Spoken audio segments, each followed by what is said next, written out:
Because I'm a bit of a control freak, but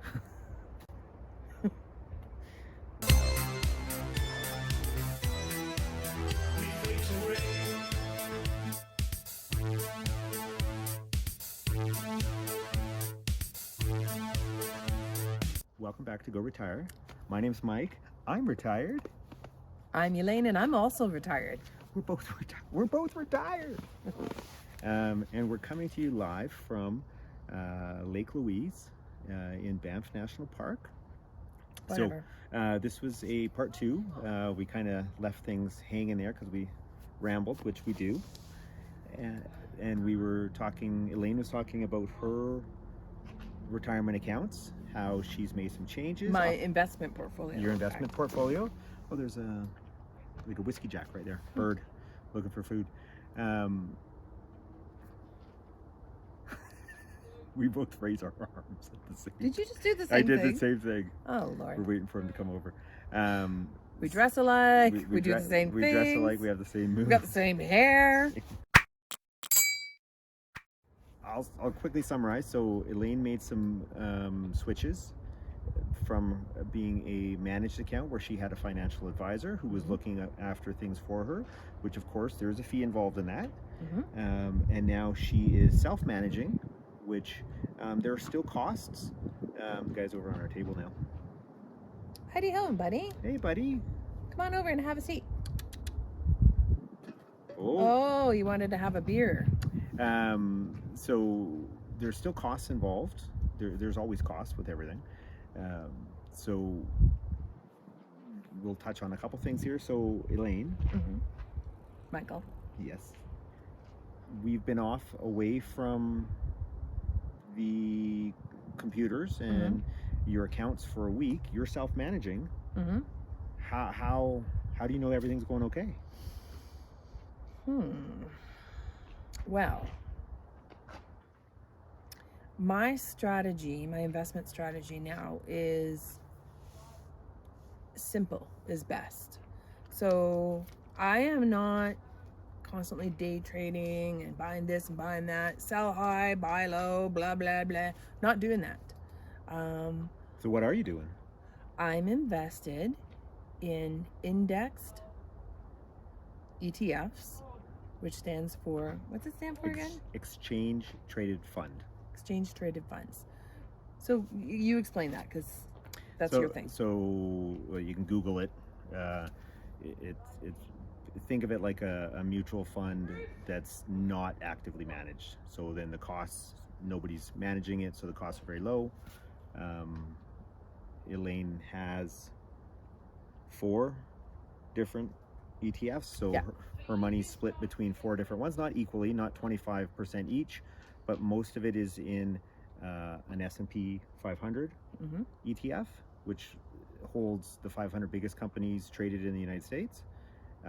She's got a piece in a TSX, Toronto Stock Exchange ETF, Canada, a piece in a global ETF, the rest of the world, and a piece in a NASDAQ ETF, which is the more high-tech stuff, the Amazons, the Apples, the Google, Tesla, that kind of stuff. A piece in each one, all very low cost. I think the lowest one charges you 0.1%, and the highest one I think is 0.4%. So her average cost is something like 0.18, something like that. So because that, before, what were you paying in fees before? I would say probably about 2% average of all the different funds that I was investing. I think your highest one was like 2.4. So that difference. Sorry, bear check. Bear check. That difference in the ETF fee percentage on your portfolio means thousands, could be tens of thousands, $10,000 a year, could be. Well, and there's also the growth from those savings of fees will have such a huge future impact on my portfolio. Yeah, if you saved $10,000 in fees a year, let's say, then compound that forward let it grow. Next year, it's going to grow on top of that. It's going to grow on top of that.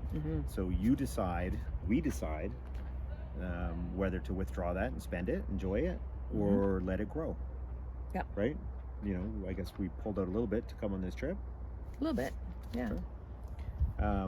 So that was the costs, much lower, so keeps more in your pocket.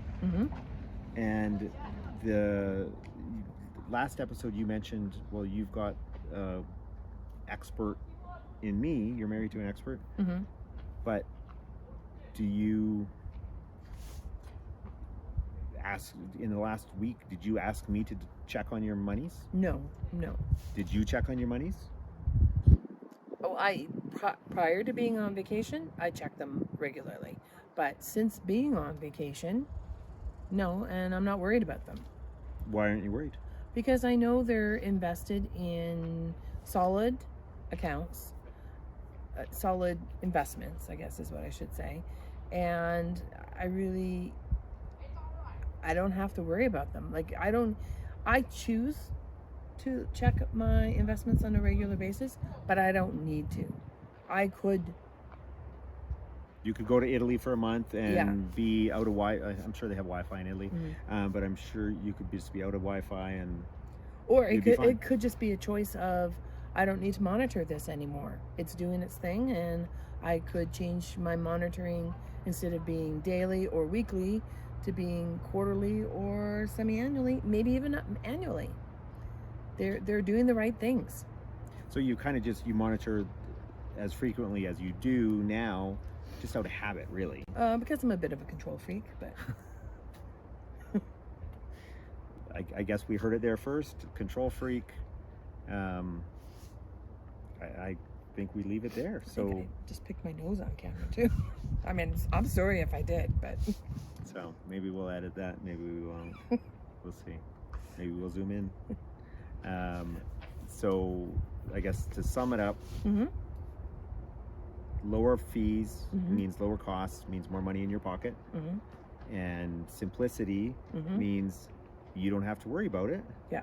And if you ever did need professional advice, from a financial advice or accounting advice or legal advice, you can always pay one of those professionals on a case-by-case basis. Sure. So instead of paying for them on a constant basis, I'm paying for them at one-time use at a time. Yeah. Well, I just want to say, I mean, this is a strategy that I'm comfortable with, that we are comfortable with. Obviously, it's different for everybody. You know, research the information yourself and make your own decisions. Do your homework. Educate yourself. And that's true for pretty much everything. Like, you can hire a plumber. Well, you probably should hire a plumber. hire a plumber. Yeah. Doing it yourself might cause some problems. Don't deal with that. Pipes of poop. Yeah. Okay. Anyways. Okay. Thank you for watching. Don't forget to like and subscribe if you want to do that. Bear check. Okay. See you soon.